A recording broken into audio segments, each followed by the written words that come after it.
नमस्कार, मैं डॉक्टर पंकज गौड़ हिंदी कक्षा कक्ष में आप सभी का स्वागत करता हूं। आज हम व्याकरण के एक महत्वपूर्ण विषय निबंध लेखन पर चर्चा करेंगे। साहित्य में, भाषा में जो सबसे महत्वपूर्ण सामर्थ्य होता है वह है अपने आप को व्यक्त करना, भाषा में विस्तार देना और संक्षिप्तीकरण करना, यानी कम से कम शब्दों में अपनी बात को कहना। तो भाषा के विस्तारीकरण के लिए निबंध एक महत्वपूर्ण विधा है। आइए देखते हैं निबंध किस प्रकार से लिखा जाना चाहिए, निबंध में शब्द सीमा क्या होनी चाहिए, निबंध लिखते समय विद्यार्थियों को कौन कौन सी बातों का ध्यान रखना चाहिए। तो आज का हमारा विषय है निबंध लेखन। निबंध शब्द दो शब्दों के मेल से बना है, निह और बंध। निह का अर्थ होता है भली प्रकार से और बंध का अर्थ होता है बांधना अथवा नियमों में किसी बात को बांधना। आप देख पा रहे हैं निबंध नि और बंध दो शब्दों के मेल से बना है, जिसका अर्थ है अच्छी तरह से नियमों में बंधा हुआ। अब अच्छी तरह से नियमों में क्या बंधेगा? यह एक विधा है। आप जो लिखना चाह रहे हैं, जो शीर्षक आपको दिया गया है, उस शीर्षक के साथ अपने विचारों को अच्छी प्रकार से बांधने की प्रक्रिया निबंध कहलाती है। निबंध की परिभाषा हम लोग देखें। निबंध की परिभाषा है किसी भी विषय पर लिखी गई वह रचना जिसमें विचारों को विस्तृत एवं क्रमबद्ध रूप में प्रकट किया जाता है, निबंध कहलाती है। आपने देखा कि इस परिभाषा में दो महत्वपूर्ण बातें हैं, क्रमबद्धता और विस्तार। पर जब कक्षा के स्तर पर आप निबंध लिखते हैं तो आपको समय का विशेष ध्यान रखना चाहिए, क्योंकि हमारे वहाँ लगभग 200 से 250 शब्दों में अपनी बात हमें कहनी होती है। अतः शब्द सीमा का निबंध लेखन में विशेष ध्यान रखना चाहिए। अब हम विचार करेंगे कि निबंध के कौन कौन से अंग हैं। निबंध के अंग। निबंध को प्राय हम 3 भागों में बांटते हैं। सबसे पहले भूमिका या प्रस्तावना, तत्पश्चात मध्य भाग या विषय का विस्तार और तृतीय स्थिति है उपसंहार अथवा निष्कर्ष। भूमिका में जो विषय आपको दिया गया है, जो शीर्षक आपको दिया गया है, उस शीर्षक के बारे में कुछ महत्वपूर्ण बातों को बताया जाता है। पाठक के मन में रोचकता जागृत की जाती है। ऐसा नहीं है कि निबंध केवल आप ही लिखते हैं या विद्यार्थी लिखते हैं। आपने पढ़े होंगे कितने अच्छे अच्छे निबंध हमारे पाठ्यक्रम में विभिन्न विद्वानों के द्वारा लिखे गए हैं। जैसे 9वीं कक्षा में आपने एक व्यंग्यात्मक निबंध हरिशंकर परसाई जी का पढ़ा, प्रेमचंद के फटे जूते। इस प्रकार निबंध साहित्य की भी एक महत्वपूर्ण विधा है। अतः जब आप प्रस्तावना या भूमिका बनाते हैं तो आपको यह ध्यान रखना चाहिए कि भूमिका के अंतर्गत आप इस प्रकार का एक प्लेटफॉर्म, एक स्थिति तैयार करें जिससे पढ़ने वाले उसे पढ़ने के लिए आकर्षित हो सकें। इन प्रारंभिक पंक्तियों को, इस प्रारंभिक अनुच्छेद को हम कहते हैं भूमिका। तत्पश्चात आपको निबंध की रूपरेखा तैयार कर लेनी चाहिए। निबंध को शीर्षकों में बांट लेना चाहिए। जो विषय शीर्षक के अंतर्गत आपको मिला है, उसे किन किन शीर्षकों के अंतर्गत आपको विस्तार देना है, किस प्रकार से उसे व्यक्त करना है, यह मध्य भाग के अंतर्गत आता है। मध्य भाग में हम विषय का विस्तार करते हैं ताकि विस्तृत रूप से विषय के संदर्भ में चर्चा की जा सके। और तत्पश्चात अंतिम जो निबंध की स्थिति होती है, अंतिम भाग होता है, उसे हम कहते हैं उपसंहार अथवा निष्कर्ष। ऊपर के जितने निबंध को आपने, जितना भाग आपने लिखा, उसका अंततः निष्कर्ष क्या है, उसे 2 पंक्तियों में, 3 पंक्तियों में, 4 पंक्तियों में लिखने की परंपरा उपसंहार या निष्कर्ष कहलाती है। इस प्रकार आपने देखा कि निबंध हमेशा एक बहुत निश्चित उद्देश्य को लेकर के लिखा जाना चाहिए। बड़ा अच्छा एक उदाहरण हम निबंध के संदर्भ में सुनते हैं कि कई बार विद्यार्थी जब अपने विचार व्यक्त करने लगते हैं तो वे इतना गहराई में चले जाते हैं कि विषय से उनका संपर्क टूट जाता है।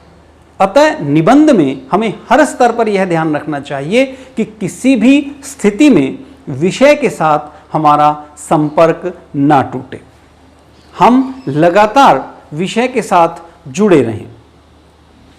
बड़ा अच्छा एक उदाहरण मैं आपको बताना चाहूँगा। जैसे कुएं में हम किसी पत्थर को डालें, तो यदि हम कुएं में डालेंगे तो वह पत्थर गहराई तक जाएगा, और गहराई तक जाने के बाद क्या होगा, पत्थर डूब जाएगा।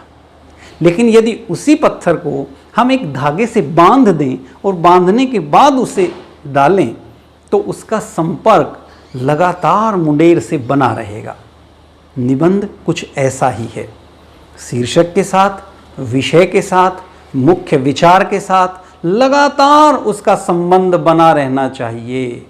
आप ऊपर से नीचे तक जब उसे गहराई में ले जा रहे हैं तो आप उसे कितनी ही गहराई में लेकर के जाएं, पर किसी भी स्थिति में शीर्षक के साथ निबंध का संपर्क नहीं टूटना चाहिए।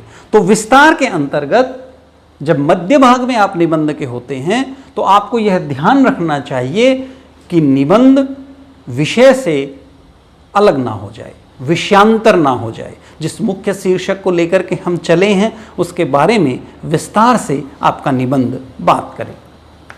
उसके बाद हम अंतिम स्थिति में या तीसरे भाग में पहुंचते हैं। यह तीसरा भाग है उपसंहार या निष्कर्ष। निष्कर्ष के अंतर्गत जिस शीर्षक को लेकर हम चले हैं, जिस शीर्षक के बारे में हमने विचार व्यक्त किए हैं, उसी शीर्षक का, उसी विचार का निष्कर्ष या परिणाम हमें देना होता है। थोड़ी और निबंध के बारे में हम बात करते हैं ताकि विस्तार से आप इस विषय को समझ सकें। अब मैं आपके साथ बात करूंगा निबंध के प्रकार। निबंध के प्रकार यदि आपको पता है तो उससे लाभ यह रहेगा कि आप अपने निबंध की पहचान कर पाएंगे। देखिए, निबंध के प्राय प्रचलित 4 प्रकार हैं। सबसे पहले है वर्णनात्मक निबंध, दूसरा है विचारात्मक निबंध, तीसरा है भावात्मक निबंध, और चौथे प्रकार के जो निबंध हैं उन्हें हम कहते हैं व्याख्यात्मक अथवा विश्लेषणात्मक निबंध। अब वर्णनात्मक निबंधों में आप क्या करते हैं? वर्णनात्मक निबंध जो साहित्यिक हमारे लेखक लिखते हैं उसमें वे किसी एक विषय को लेकर के उसका विस्तार से वर्णन करते हैं। ऐसे निबंधों को हम वर्णनात्मक निबंध कहते हैं। विचारात्मक निबंधों में लेखक अपने किसी एक महत्वपूर्ण विचार को निबंध के माध्यम से व्यक्त करता है। भावात्मक निबंध में भावुक जो अभिव्यक्तियां होती हैं वे निबंध का आधार बनती हैं और उनके माध्यम से लेखक अपने भावों को व्यक्त करता है। व्याख्यात्मक निबंध में आप किसी विचार की, किसी शीर्षक की विस्तार से व्याख्या करते हैं। अब भाव और विचार के साथ आपने समझ लिया होगा कि कविता के 2 अंग होते हैं। जब हम विषय की बात करते हैं उसमें एक भाव पक्ष होता है और दूसरा कला पक्ष होता है। तो निबंध में भावनात्मक विषय अलग होते हैं और विचारात्मक विषय अलग होते हैं। जैसे आप देखेंगे कि हमारे पाठ्यक्रम में लगभग जो बड़े निबंधकार हैं, जिन्होंने निबंध साहित्य में बहुत प्रतिष्ठा अर्जित की है, आचार्य रामचंद्र शुक्ल हैं, हजारी प्रसाद द्विवेदी जी हैं, ये सब निबंधकार रहे हैं, महत्वपूर्ण निबंधकार रहे हैं। हरिशंकर परसाई जी हैं, धर्मवीर भारती जी हैं, इन सब ने निबंध लिखे हैं और उनमें से अनेक निबंध आपके पाठ्यक्रम में शामिल रहे हैं। हजारी प्रसाद द्विवेदी जी बहुत प्रकार से भावात्मक निबंध लिखते हैं। रामचंद्र शुक्ल जी बहुत अधिक विचारात्मक निबंध लिखते हैं। तो निबंधों के शीर्षक के अंतर्गत आप समझ पा रहे हैं कि वहाँ विचार महत्वपूर्ण है, भाव महत्वपूर्ण है, अथवा आपको जो शीर्षक दिया गया है उसकी व्याख्या आप करने जा रहे हैं या आप अपने विषय का वर्णन करने जा रहे हैं। तो इस प्रकार से निबंध के ये महत्वपूर्ण भाग होते हैं, निबंध के ये महत्वपूर्ण प्रकार होते हैं और इनमें से सभी प्रकार के निबंधों का अध्ययन आपने पाठ्यक्रम में किया है। अतः आप अपने उस पूर्व ज्ञान का लाभ लें, उन निबंधों को पुनः पढ़ें और उसके माध्यम से आप देखें कि हमारे जो प्रतिष्ठा प्राप्त लेखक हैं वे किस प्रकार निबंध विधा की सहायता से अपने आप को व्यक्त करते हैं। अब हम बात करेंगे कि जब आप एक अच्छा निबंध लिखते हैं तो उस निबंध को लिखने के लिए किस प्रकार की प्रक्रिया को अपनाया जाना चाहिए। तो सबसे पहले निबंध का शीर्षक बहुत महत्वपूर्ण होता है। निबंध के शीर्षक को जानने के पश्चात हमें उसकी रूपरेखा तैयार कर लेनी चाहिए। हमें यह समझ लेना चाहिए कि निबंध का जो मध्य भाग होता है उस मध्य भाग में हम किस प्रकार से अपने शीर्षक को विस्तार देंगे। अंतिम जो निबंध का भाग है वह उपसंहार है, तो हमें वही निष्कर्ष देना चाहिए जिन महत्वपूर्ण बिंदुओं पर हमने ऊपर चर्चा की है।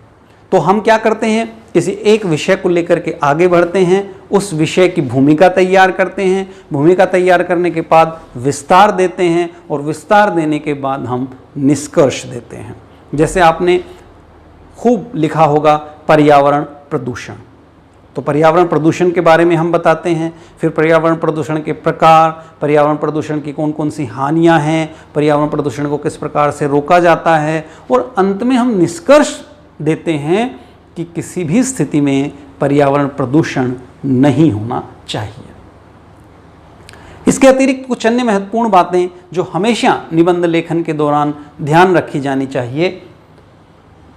रूपरेखा तैयार करना, निबंध के प्रत्येक अंग की रूपरेखा आपके मस्तिष्क में स्पष्ट होनी चाहिए। क्रमबद्धता, एक के बाद एक क्रमागत रूप से अपने विचारों को व्यक्त करना चाहिए, इससे स्पष्टता रहती है, पाठक अच्छी प्रकार से आपकी बात को समझ पाते हैं। अतः क्रमबद्धता बहुत आवश्यक है। शब्द चयन, मैं आपको बताऊं कि मैंने अभी बताया आपको कि जो साहित्यिक निबंध होते हैं, बड़े लेखकों के निबंध होते हैं, उन निबंधों में और आपके निबंध में क्या फ़र्क है। आपके निबंध में और उन निबंधों में जो एक बड़ा फ़र्क होता है वह है शब्द चयन का। चूँकि आपके शब्द सामर्थ्य की सीमा है और उन लोगों के पास विपुल साहित्यिक शब्द संपदा होती है जिसके कारण वे श्रेष्ठतम निबंध लिख पाते हैं। पर आपको भी लगातार प्रयास करना चाहिए कि आप अपनी भाषा में निरंतर नए नए शब्दों को स्थान दें, नए नए शब्द आप अन्य अन्य भाषाओं से सीखें और उन्हें व्यवहार में प्रयोग कर अपनी भाषा को समृद्ध करें। उसके बाद है काव्य पंक्तियाँ। आप लगातार कविताओं को पढ़ते आ रहे हैं। 10वीं कक्षा से पहले आपने 9वीं कक्षा तक लगातार बड़े बड़े कवियों को पढ़ा है, उनकी महत्वपूर्ण रचनाओं को पढ़ा है। अतः यह बहुत आवश्यक है कि आप अपने उस पूर्व ज्ञान का प्रयोग इन निबंधों में करें। प्रकृति को लेकर हो, फूलों से नित हंसना सीखो, कलियों से नित गाना, तरु की झुकी डालियों से नित सीखो शीश झुकाना। तो ये पंक्तियाँ आपने पढ़ी हैं। तो यदि प्रकृति के बारे में आप बात कर रहे हैं, पर्यावरण के महत्व को आप अभिव्यंजना देना चाहते हैं, तो निश्चित रूप से आप इस प्रकार की पंक्तियों को प्रयोग कर सकते हैं। आपने रहीम के दोहे पढ़े हैं, आपने कबीर को पढ़ा है, तो तमाम तरह की जिन कविताओं को आपने पढ़ा है, उन कविताओं के महत्वपूर्ण विषय को आप अपने निबंध में व्यक्त करना ना भूलें। तत्पश्चात हमारे सामने आता है शब्द चयन, जिस पे हम चर्चा कर चुके हैं, सूक्तियाँ और लोकोक्तियाँ। सूक्तियाँ और लोकोक्तियाँ जो हमारे समाज में प्रचलित होती हैं, लोकोक्तियाँ और मुहावरे। तो लोकोक्ति से आप मतलब अर्थ समझते हैं लोक में प्रसिद्ध उक्तियाँ।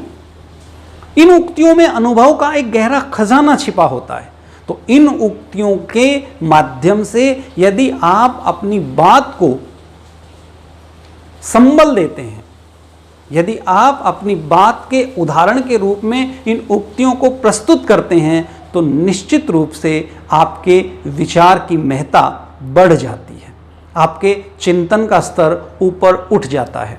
अतः आपने जिन मुहावरे और लोकोक्तियों को पढ़ा हो, उन मुहावरे और लोकोक्तियों का प्रयोग अवश्य आप अपने निबंध में करें। समय सीमा, जैसा हमने पहले चर्चा की कि इसमें एक बड़ी दिक्कत ये आती है कि जब विद्यार्थी अपने विचारों को व्यक्त करने लगता है तो वह स्वयं पर नियंत्रण खो देता है और विचारों की बहुत गहराई में चला जाता है। इससे लगातार शब्द सीमा का अतिक्रमण हो जाता है, समय सीमा का अतिक्रमण हो जाता है। किसी भी स्थिति में यह नहीं होना चाहिए। उसके बाद है शब्द सीमा और समय सीमा का ध्यान रखना। तो इस प्रकार से इन सब नियमों का ध्यान रख के आप महत्वपूर्ण निबंध रचनाएं कर सकते हैं। अब हम उदाहरण के माध्यम से समझेंगे कि हमने निबंध के जिन अंगों के बारे में बात की, जिन प्रकारों के बारे में बात की, व्यावहारिक रूप से उन्हें किस प्रकार से जीवन में उतारा जाए। तो इसके लिए सबसे पहले हम उदाहरण के रूप में लेंगे मेरे जीवन का लक्ष्य। मेरे जीवन का लक्ष्य क्या है, इस विषय पर आपको निबंध लिखना है। तो इस विषय पर निबंध लिखने के लिए हमें क्या करना होगा? सबसे पहले हमें निबंध की रूपरेखा तैयार करनी होगी। और हम जानते हैं कि अपने निबंध को हमें 3 भागों में विभक्त करना है: भूमिका, विषय का विस्तार और निष्कर्ष। तो मेरे जीवन का लक्ष्य क्या है, यह मुझे निर्धारित करना है। मैंने अपना वह लक्ष्य क्यों बनाया, उस लक्ष्य के प्रति मेरे आकर्षण का कारण क्या है, उस लक्ष्य को प्राप्त करने से समाज को क्या लाभ होगा। इन सब विचार बिंदुओं के इर्द गिर्द हम अपने निबंध को लिख सकते हैं।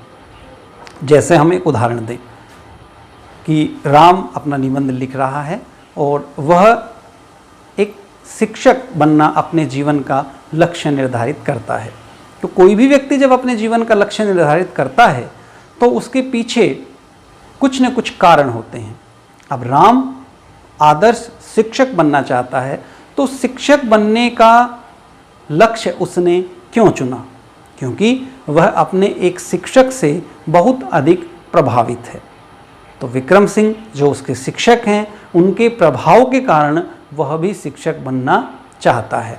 तो निबंध में चर्चा की जा सकती है अपने आदर्श शिक्षक के बारे में, उनके आदर्शों के बारे में कि शिक्षक जो आदर्श शिक्षक होता है उसके कौन कौन से ऐसे काम हैं जिनके कारण समाज में उसे प्रतिष्ठा मिलती है। एक आदर्श शिक्षक क्या क्या कर सकता है, शिक्षा के माध्यम से किस प्रकार के बड़े परिवर्तन कर सकता है। शिक्षकों के बारे में विभिन्न विद्वानों के विचार लिखे जा सकते हैं। जैसे चाणक्य कहते हैं कि शिक्षक कभी साधारण नहीं होता।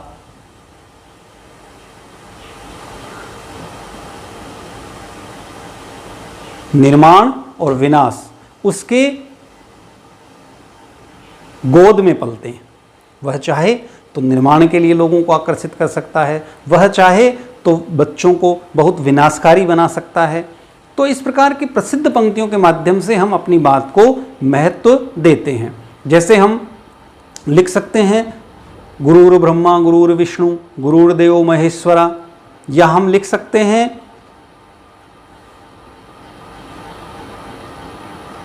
कि जिनके दर्शन मात्र काटता बंधन है, जिनके चरणों की रज मस्तक का चंदन है, श्री चरणों में श्रद्धा अनुदित विकसित हो, शिव स्वरूप गुरुदेव आपका वंदन है। मैं अपने गुरु के गुणों के कारण उनसे प्रभावित हूं, अतः मेरे जीवन का लक्ष्य भी एक शिक्षक बनना है। तो इतने विचार हैं, इन सब विचारों में बहुत फैलाव है। इन सभी विचारों को एकत्र कर उसमें कुछ लोकोक्तियाँ मुहावरे डाल, उसमें कुछ महत्वपूर्ण पंक्तियाँ डाल, उसमें कुछ सूक्तियाँ डाल, आप अपने निबंध की सृजना कर सकते हैं।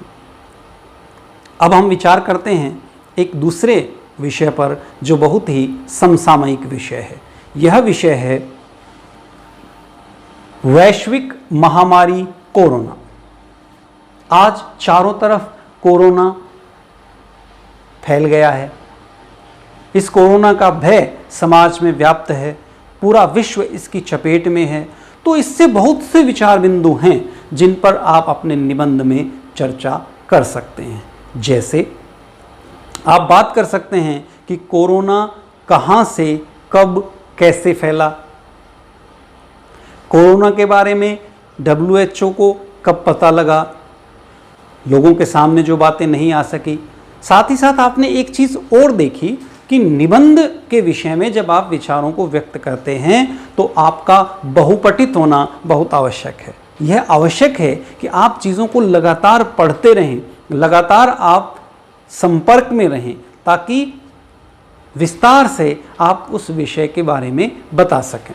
तो आप बात कर सकते हैं कोरोना कहाँ से फैला, कैसे फैला, इसे फैलने के कारण क्या हैं, किस प्रकार से इस कोरोना को रोका जा सकता है, किस प्रकार से इसके प्रति जागरूकता फैलाई जा सकती है। जैसे आपने देखा हमारे हरियाणा विद्यालय शिक्षा बोर्ड ने कोरोना के प्रति जागरूकता फैलाने के लिए क्विज का आयोजन किया। तो उस क्विज का आयोजन क्यों किया गया कि उसका मुख्य लक्ष्य यही था ताकि लोगों में जागरूकता फैले। तो इसके लिए आप बता सकते हैं कि कोरोना को रोकने के उपाय क्या क्या हैं। घर में रहिए, स्वस्थ रहिए, मास्क का प्रयोग कीजिए, सामाजिक दूरी बना करके रखिए और लगातार आरोग्य सेतु ऐप का प्रयोग कीजिए। लगातार सरकार की तरफ से दी जाने वाली जानकारियों का, सरकार की तरफ से दिए जाने वाले निर्देशों का पालन कीजिए। निबंध में प्रयोग की जाने वाली कुछ महत्वपूर्ण काव्य पंक्तियाँ। करत करत अभ्यास के जड़मति होत सुजान, रसरी आवत जाते सिल पर परत निशान। इन पंक्तियों के माध्यम से कवि बताते हैं कि निरंतर अभ्यास के माध्यम से जड़ बुद्धि व्यक्ति भी श्रेष्ठ बुद्धि बन सकता है। जिस प्रकार कुएं की मुंडेर पर बार बार रस्सी के आने जाने से जो सिल बनी होती है उस पर भी निशान पड़ जाता है। कबीरा संगत साधु की हरे और की व्याधि, संगति बुरी असाधु की आठों पहर उपाधि। इन पंक्तियों के माध्यम से कबीर जी कहते हैं कि जो श्रेष्ठ प्रवृत्ति के व्यक्ति होते हैं, अच्छे भाव के व्यक्ति होते हैं, वे हमेशा दूसरों के कल्याण के लिए प्रवृत्त रहते हैं।